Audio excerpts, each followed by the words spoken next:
Tonight, several Ghanaians, including players from the national women's football team, the Black Queens, and prominent blogger Zion Felix remain stranded in the United Arab Emirates after the country shut its airspace amid escalating Middle East tensions. The closure followed strikes on Iran by the United States and Israel, which triggered airspace shutdowns and widespread flight cancellations across the Gulf, grounding flights at major hubs in Dubai, Abu Dhabi and Doha, and leaving thousands of international travelers unable to fly home. Emirates, Etihad and other carriers have extended flight suspensions as the volatile security situation continues. First, head of Joy Sport Fentio, Tahiru Fentio, paints a picture of the Black Queens situation. The team arrived in the UAE on Wednesday, just last Wednesday, for a tournament called the Pink Ladies Cup. It's an annual competition. It's made up of 4 teams. It's an invitational tournament. And they were invited to participate in the competition alongside Russia, Hong Kong, and Tanzania. And they were supposed to use that game as a preparatory, or that tournament as a preparatory competition ahead of the Women's Africa Cup of Nations, which starts on the 17th of March, so later this month. And so the team went there on Wednesday, 25 players with 16 officials, and they played their first game on Saturday. That was yesterday against Hong Kong. They won that game by 4-0. Then later in the evening, after the match, the escalating tensions resulted in the reports that we saw with several aspects or several areas in Dubai reportedly bombed by Iranian missiles. Now, the team is lodged at the Sheraton Hotel, 4 Seasons. It's at a city called Sharjah, but that city is slightly just outside of Dubai, also on the coast, and it's not exactly in the center of Dubai, but people that we spoke to this morning indicated that they could see smoke bellowing from a distance about 10 or 15 meters away, and they've been told to pack up all of their baggage in preparations for possible evacuation. As we know, the entire airspace of the UAE is closed, and all flights inbound and outbound are grounded. Well, popular blogger Zion Felix, known in real life as Felix Adomakomensa, is also stranded in Dubai. His plans to fly to London got disrupted by the development. We were supposed to board the flight around 1:30. When you got there around 1:30, 1:45, we had a message that the flight had been rescheduled to 4:30 p.m. That is on Saturday. So it was then that we realized that there were some things flying. They were in the air. That is why they rescheduled the flight. So I went to the Emirates app, checked on it, and realized that they've closed the airspace. So around 4 p.m., all flights had been cancelled. So we went to the counter. They made arrangement for accommodation, transportation from the airport to the hotels.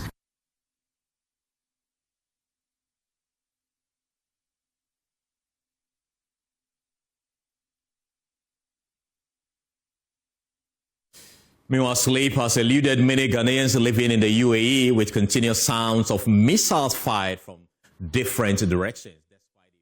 For now, everything is under control because missiles are not one or more to 50 and run and die. Because you're done here, boy, and die. Now, everything is under control right now, but we haven't been able to sleep since yesterday because missiles have been firing from all angles. The defense systems have been intercepting the missiles, so there hasn't been no harm so far. The U.S. military base is very close to where I am, and a lot of Ghanaians are here. Everyone is fine. Some even expect to go to work. Everything is under control. Everyone is fine. Meanwhile, security analyst Richard Kumado says this particular attack could have been avoided and dialogue should be the way forward. Now that Iran gave warning that they will target all the American bases, the reports we are picking up from last night to this morning is that a number of places have been hit within the region, and it's creating some level of tension and uncomfortable situations for all other places except Oman, all other places that have American air bases have been hit. That alone is not a good thing. It's going to affect not just the region, but geopolitical-wise, you can be sure that the Chinese and the Russians will come to the aid of Iran while the fight continues for a number of days. We are also told that some missiles have landed in Israel. As well as Oman. We are picking information that some missiles also landed in Oman this morning. Yeah. Exactly. So it means that all the regions have been hit. And to the extent that some of their missiles will hit Israel, some of the defense system may also have some level of vulnerabilities. We are talking about a long-scale war, but then again, in whose interest and who benefits from these things? All wars have ramifications, and all conflicts have consequences. Every missile we see being dropped either on Iran or on Israel or within the region may have current and future ramifications to the growth. And I don't think that is right. And that is why, if you look at our foreign policy in Ghana, we believe that dialogue should be the way forward, and no bombs, and no guns. Although the Foreign Affairs Ministry has issued a caution to travelers, it is unclear when stranded Ghanaians will be evacuated. Well, still on the tensions, that the United States Central Command has confirmed that 3 of its troops have been killed and 5 others seriously wounded in the ongoing U.S.-Israeli war on Iran. These are the first American casualties of the conflict, which is now in its second day.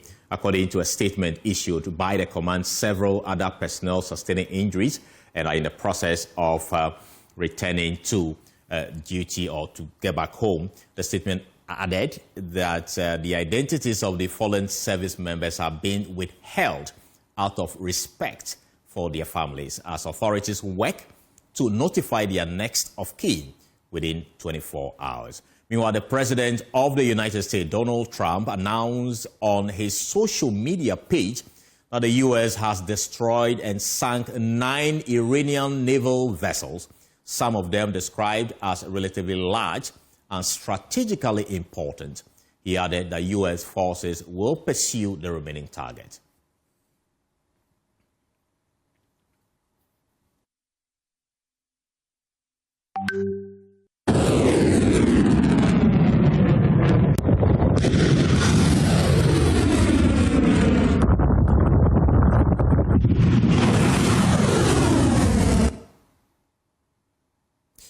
Well, away from Iran, President John Dramani Mahama has arrived in Arusha, Tanzania, where he will be special guest of honor at a ceremony to open the 2026 Judicial Year of the African Court on Human and People's Rights on Monday. The ceremony will also be used to launch the 20th anniversary of the court. According to the presidency, this is the first invitation for a sitting president of the Republic of Ghana to address the AU court. Presidential Affairs correspondent Maxwell Agbagba has more in this report. President Mahama landed at the Kilimanjaro International Airport on Sunday and was received by the Minister of Foreign Affairs and East Africa Cooperation of Tanzania, Ambassador Mahmoud Tabit Kombo. Also at the airport to receive the President was Ghana's High Commissioner to Kenya, who is also accredited to Tanzania, His Excellency Paul Evans Adu, and Supreme Court Judge Justice Sir Dennis Dominic Ejie, who is also a member of the African Court on Human and People's Rights. President Mahama was accompanied by senior government officials, including Presidential Advisor Joyce Ba Mokhtari and the legal advisor to the President, Marietta Ejewabriu.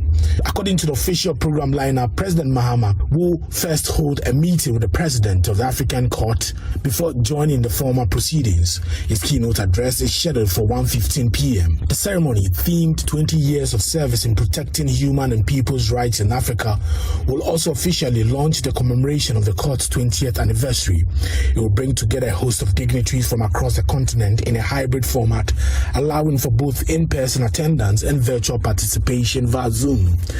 The program will feature goodwill messages from a range of high-profile figures, including representatives of the host nation, the African Union Commission, the African Commission on Human and People's Rights, and the United Nations.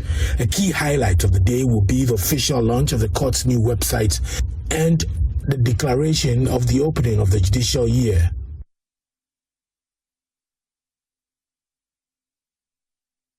Away from that, the air we breathe could be silently making us sick, and regulators say industry is a major part of the problem. From cement factories to small workshops, emissions are adding to Ghana's growing pollution crisis. But the Environmental Protection Authority says it is fighting back with a new high-tech system to track pollution as it happens. My colleague Michael Ashale has more in the following report. Air pollution remains one of Ghana's biggest public health threats, contributing to thousands of premature deaths each year. While vehicle emissions, open burning and biomass are often blamed, regulators say industrial activity is a significant contributor to the country's air quality problem. From large cement factories and food processing plants to small-scale carpentry and metal fabrication shops, emissions from industrial operations continue to impact the air in both major and growing communities. Selina Amwa is the head of the Air Quality Unit at the Environmental Protection Authority. The sources of air pollution in the country has been identified as first from industrial activities. And industrial activities making reference to both the formal and the informal activities, industrial activities.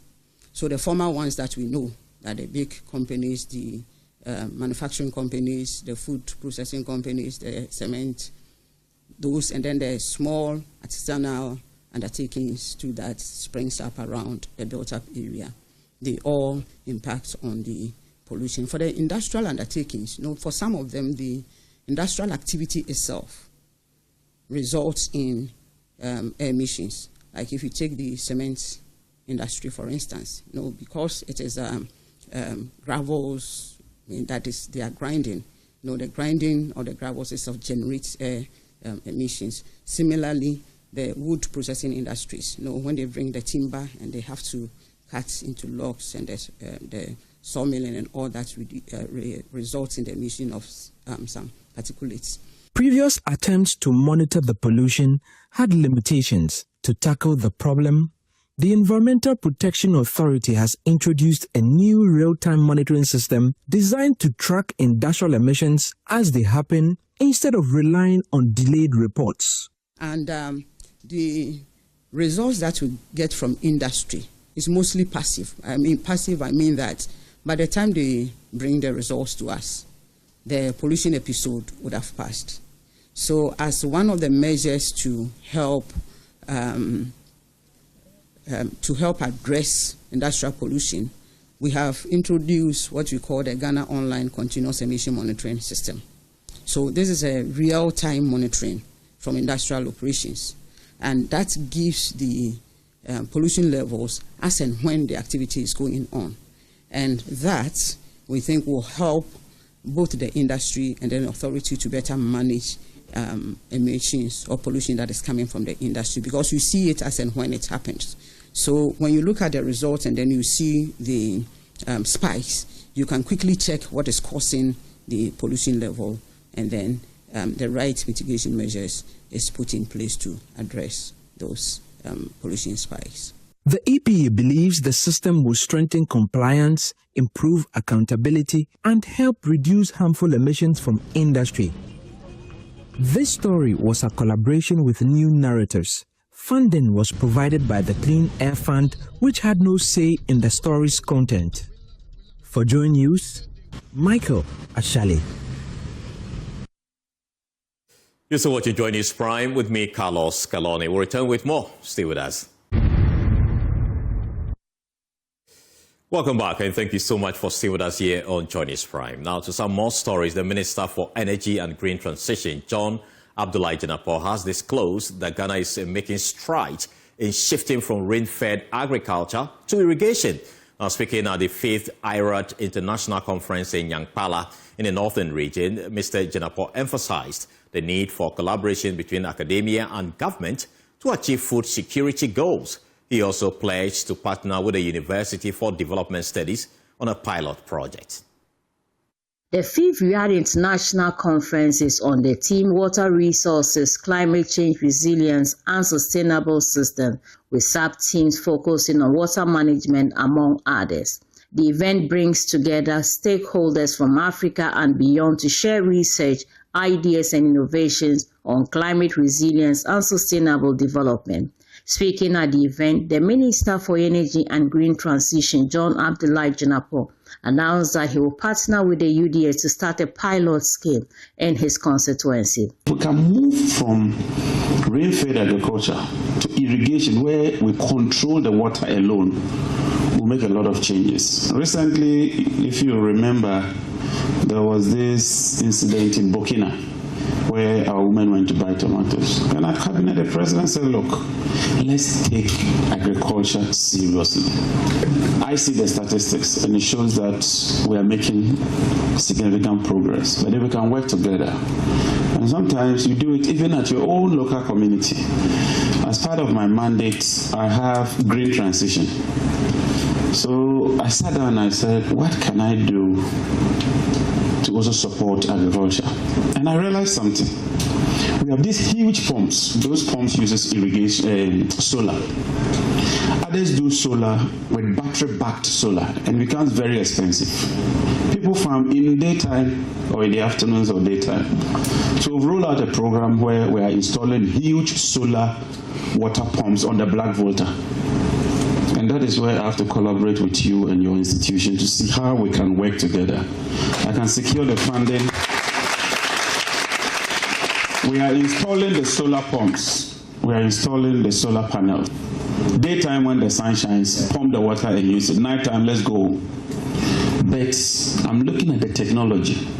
We'll collaborate together, do this pilot project, and see how we can roll it over and extend it to other areas so that we become food secure. Director of Wawisa UDS, Professor Felix Abagali, highlighted some of the center's successes. Chairman, over the period, we've trained over 142 students from 26 African countries at the master's and PhD level. We have also trained, built capacity of just a little up to 1,000 participants in terms of short course training in different areas. And this also cuts across the African continent.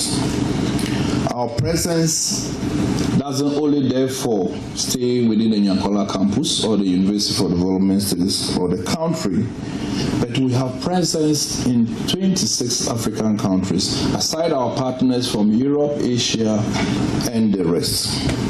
Dr. Charles Abugri of the International Development Economics Associates, who spoke on the theme, talked of the challenges facing water bodies in Africa. These proliferations have crippled the members of the Lake Chad Basin Commission, even while one of the greatest tragedies of global warming is unfolding in the Lake Chad Basin, where the drama of climate crisis is starkly visible.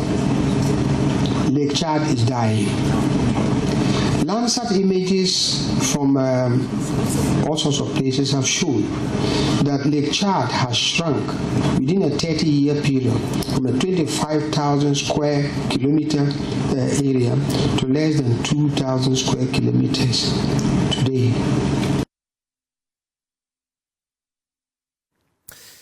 Well, a joint study by the University for Development Studies and the University of Southampton finds that nearly 80% of respondents identify water shortages as the top environmental stressor, with extreme heat waves, flooding and extreme cold also ranking high.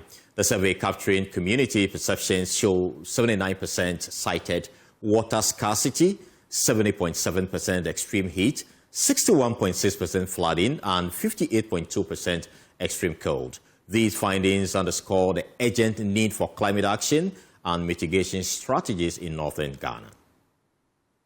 Northern Ghana is emerging as a vulnerable hotspot for climate change in West Africa, with rising temperatures, erratic rainfall, and more frequent droughts and floods.